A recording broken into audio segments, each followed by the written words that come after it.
大家好，歡迎翻到嚟收聽 Just Thought 讀書會，我係 Justin。咁今集咧同上一集一樣啦，除咗書之外咧，我都會喺度分享一啲我睇過有意義嘅文章嘅。咁今集介紹篇文嘅主題咧就叫做 Money is the Megaphone of Identity。咁作者咧就叫做 Lawrence Yun 啦。標題譯翻做中文咧就即係金錢係我哋身份嘅放大器或者揚聲器啊。錢啊喺我哋日常生活咧就好似嗰啲老師嘅喇叭咁樣。可以隨住我哋同金錢嘅關係啦，或者我哋對待金錢嘅價值觀呢，去做一個揚聲器去放大呢一啲嘅價值觀，藉此咧鞏固我哋嘅身份啦，改變我哋嘅行為。呢啲行為咧可以係消費嘅行為啦，可以係儲蓄嘅行為啦，或者係咧你點樣用錢嘅行為。咁講到錢啦，我哋每一個人喺唔同嘅時間點呢，去睇錢呢樣嘢嘅時候呢，都會有唔同嘅層次啦，唔同嘅睇法。咁作者就將呢啲唔同嘅層次、唔同嘅睇法呢，依住由窮至富有咁樣呢，放咗入一個模型、一個光譜入面。咁今集呢，就會同大家詳細去解釋下呢一個光譜啦，呢一個模型。咁聽完今集之後呢，就可以詳細了解到唔同富有程度嘅人，窮至係冇飯開嘅人啦，或者有錢至世界嘅百大首富，佢哋對於錢嘅價值觀係點嘅呢？我哋呢啲平平無奇、唔係特別窮、唔係特別有錢嘅人，又應該同金錢保持一個咩關係呢？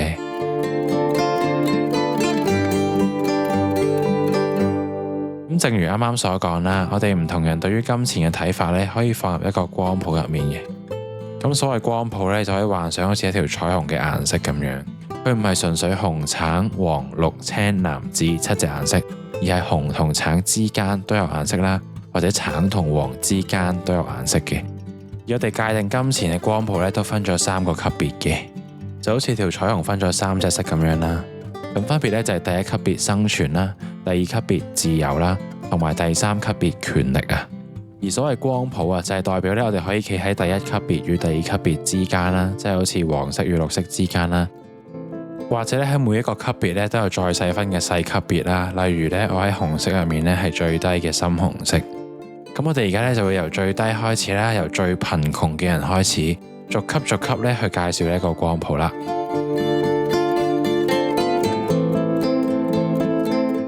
好啦，咁首先呢個光譜嘅第一級別咧就係生存啦，英文咧就係 survival。咁喺呢一個級別，我哋睇錢嘅時候咧，錢就係我哋賴以生存嘅工具。而生存需要嘅錢咧，其實每個人都唔同嘅。對一啲比較貧窮嘅人嚟講呢，可能冇錢呢就買唔到嘢食啦，甚至可能餓死。咁呢個情況喺第三世界國家呢非常之常見啦。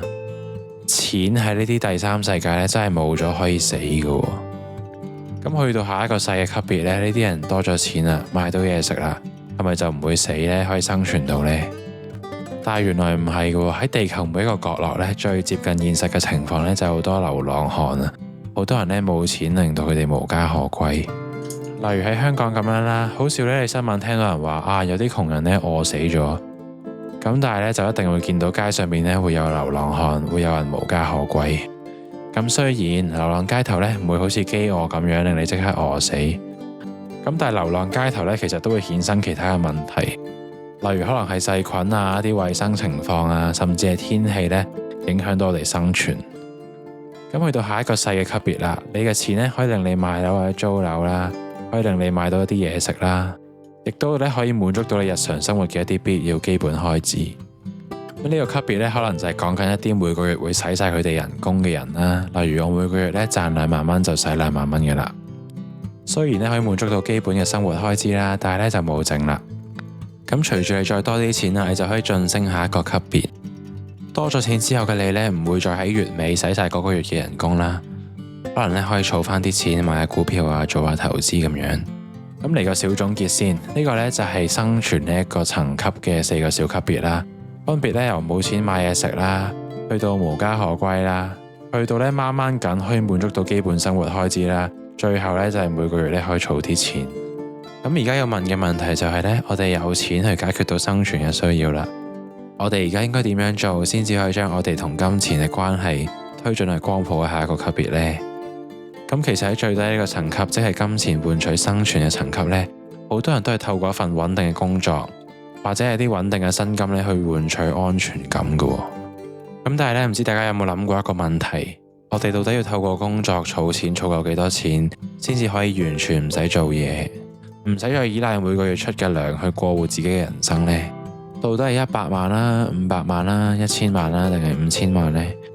大家不妨可以試下暫停條片啦，諗下你心目中嘅價錢係幾多錢呢？不過呢，其實呢個問題呢係冇答案嘅，因為呢，如果你想將金錢由一個可以幫你生存嘅工具，變成一個換取自由嘅工具呢，真正要嘗試作出改變嘅地方呢，係我哋嘅心態，而唔係呢儲到幾多嘅金額。雖然你可能會話，其實計到㗎，只要我計翻呢，我每個月平均使幾多錢啦，之後呢，再估計翻我剩餘壽命有幾耐啦，再考慮通貨膨脹啊，或者一啲被動收入嘅利息等等因素呢，就可以知道自己呢儲過幾多錢先至可以唔使做。咁但係呢，正正因為人呢會恐懼，就算你儲咗更多嘅錢呢，你可能都會諗到底會唔會80歲死唔可以玩到100歲呢？或者未來會唔會有另一次嘅金融風暴呢？如果我哋一直抱住呢個心態嘅話呢，就算你儲咗更多嘅錢，1000萬又好，5000萬都好呢，我哋呢都好難去到光譜嘅下一個層級，即係呢用金錢去換取你嘅自由啊！為咗避免呢一種恐懼，為咗獲取安全感呢，我哋只能夠接受同埋擁抱工作啦，每日返工放工，直至呢社會認為呢我哋嘅身體能力呢冇辦法提供足夠嘅價值嘅時候呢，我哋先焗住退休。咁社會嘅普遍情況呢，就係啲人要去到65歲、70歲，等到退休啦，等到呢唔使返工啦，又儲咗一大筆錢，先至可以呢將金錢由生存嘅工具呢變成一個換取自由嘅工具。但係呢，如果我哋學識擺脫呢一種恐懼，保持樂觀啦，保持理性，例如呢喺人生嘅初期呢做一啲更好嘅財務規劃，或者你經濟下調嘅時候呢保持理性冷靜，我哋就有機會咧，可以喺65歲之前，將錢由幫我哋生存嘅工具，變成咧換取自由嘅鑰匙啦。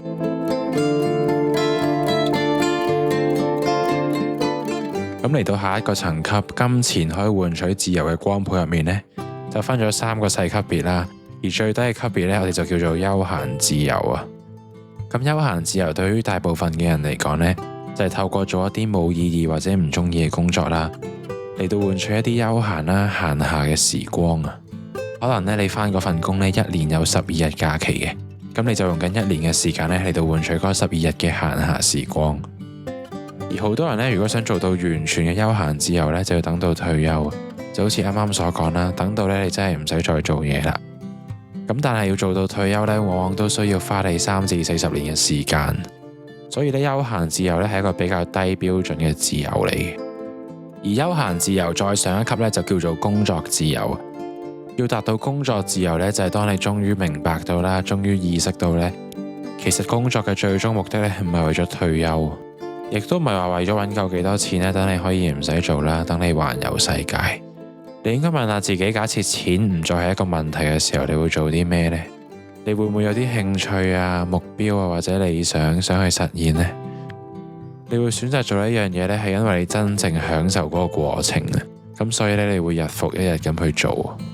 可能你想開間咖啡沖咖啡啦，或者你想開間動物保育中心。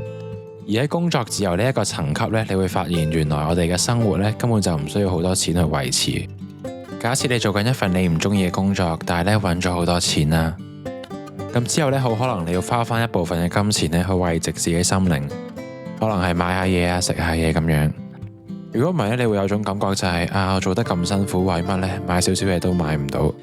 但係喺工作自由嘅層級呢，因為我哋本身都好享受工作嘅過程啦，或者呢，你本身都覺得你做緊嘅嘢呢好有意義咯，所以呢，金錢只要滿足到你基本嘅生活需求呢，你就會覺得好有滿足感、好充實啦。咁但係要做到工作自由咁嘅層次呢，唔單止唔係好現實啦，而且呢都唔係咁容易嘅，因為呢，我哋要學識將我哋嘅價值啦同埋我哋嘅人工呢脫離關係。畢竟喺現實社會，我哋要評價一個人成唔成功呢，好多時候唔係睇佢做嘅嘢有冇意義啦，做緊啲咩啦，而係睇佢做嘅嘢呢究竟揾唔揾到錢啊。咁當我哋喺工作自由做緊自己中意嘅嘢又揾到錢嘅時候呢，你就可以去到呢個自由光譜嘅最高層級啦，就叫做注意力自由啊。所謂注意力自由呢，即係代表你唔再需要花你嘅注意力去煩惱金錢啦，你唔使再諗今個月我夠唔夠錢交租呢？或者我有冇錢找卡數呢？知大家咧有冇諗過咩係財務自由啊？可能咧你就會諗中咗6合彩咪財務自由咯。咁呢度咧有2個例子。咁第一個情況咧就有個超級富翁啦。咁呢個超級富翁咧就住洋樓養番狗嘅。咁但係咧佢就要將佢嘅注意力啦同埋嘅精力咧擺晒喺揾錢上面。而第二個情況咧就係個普通人，可能咧佢唔係住喺一間好大嘅屋，唔係一架好靚嘅車。咁但係咧佢已經擁有佢所需要嘅一切啦，佢亦都唔需要過分為金錢去煩惱啊。咁你又覺得邊一個情況先係真正嘅財務自由呢？而其實咧財務自由最相關嘅取決因素咧係我哋嘅注意力啦，而唔係錢啊。當我哋根本唔需要再考慮錢而過到自己想過嘅生活嘅時候咧，先係真正嘅財務自由啊。我個人認為咧，呢一個注意力自由或者金錢自由咧，就係成個金錢光譜最值得停留嘅地方啊。而當你用金錢去影響到你身邊嘅關係，可能係你嘅屋企人啦、朋友啦，或者係你素未謀面嘅陌生人嘅時候呢，就會對你啲人際關係咧產生到極端嘅影響，可能係好啦，亦都可能係唔好。而呢個咧就會帶到我哋去金錢光譜嘅最後一個層級，就係將金錢由換取自由嘅工具咧，變成換取權力嘅工具。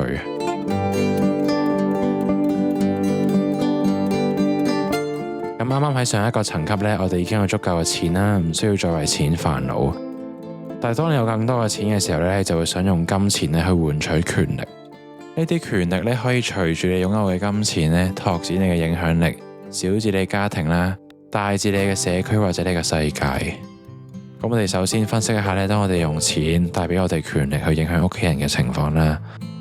揾多啲嘅錢咧固然可以提升到你屋企人嘅生活質素啦。咁但係咧有時如果我哋過分執行我哋權力咧去影響屋企人咧，可能咧會令我哋同屋企人之間咧產生隔閡嘅。例如你屋企負責返工嗰條友咧可能會話：哇，我俾錢養你嘅，你要聽我講嘢嘅。所以如果我哋唔識用呢啲錢帶俾我哋嘅權力咧，有時可能咧會引起反效果嘅。而當你嘗試用錢去擴闊你權力，去影響你嘅社區啦，或者你一啲唔熟悉嘅人嘅時候呢，雖然咧係幫到其他人，或者咧係做緊一啲正面嘅貢獻，但係去到嗰陣時咧，所有人咧就只會關注你嘅錢啊，而你咧就只會成為你財產嘅附屬品啊。人哋點樣睇你咧，唔再係你嘅為人係點啦，你嘅品格係點啦，純粹係得翻咧你有幾多錢啦，同埋你點樣使錢。咁最直接嘅例子咧，就係當你嘗試去 Google 去 search 一啲名人啦，例如如果你而家 Google 去 search Bill Gates 或者 Elon Musk 咁樣啦，佢後邊自動搜尋咧一定會有 net worth 呢個字，咁中文咧就係佢嘅淨資產啊，代表住咧當你有足夠嘅影響力同權力嘅時候咧，就唔會再有人關心你嘅個人特質啦。喺錢呢個特質面前，你所有其他嘅個人特質咧都不值一提嘅。咁總結而言啦，喺光譜入面，權力呢一個級別呢，如果你嘅權力只係去到自己同埋屋企人度，而你又運用得當呢，錢同權力係可以發揮到一個唔錯嘅作用嘅。咁但係當佢影響到更大群體，例如係社區啦，或者係一啲你唔識嘅人嘅時候呢，我哋就會成為咗自己財富嘅附屬品啦。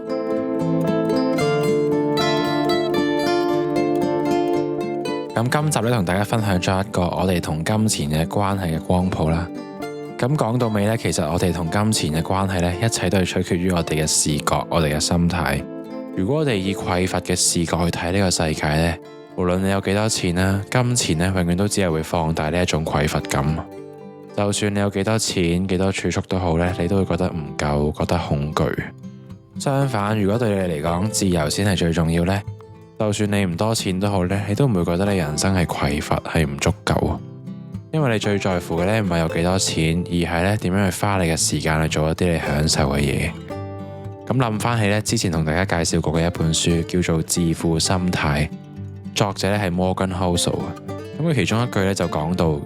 掌控你嘅時間咧就係金錢付俾你嘅最高紅利。咁而家諗翻起咧都幾有共鳴嘅。咁 Morgan Housel 咧喺上個月都出咗本新書，叫做《The Art of Spending Money》。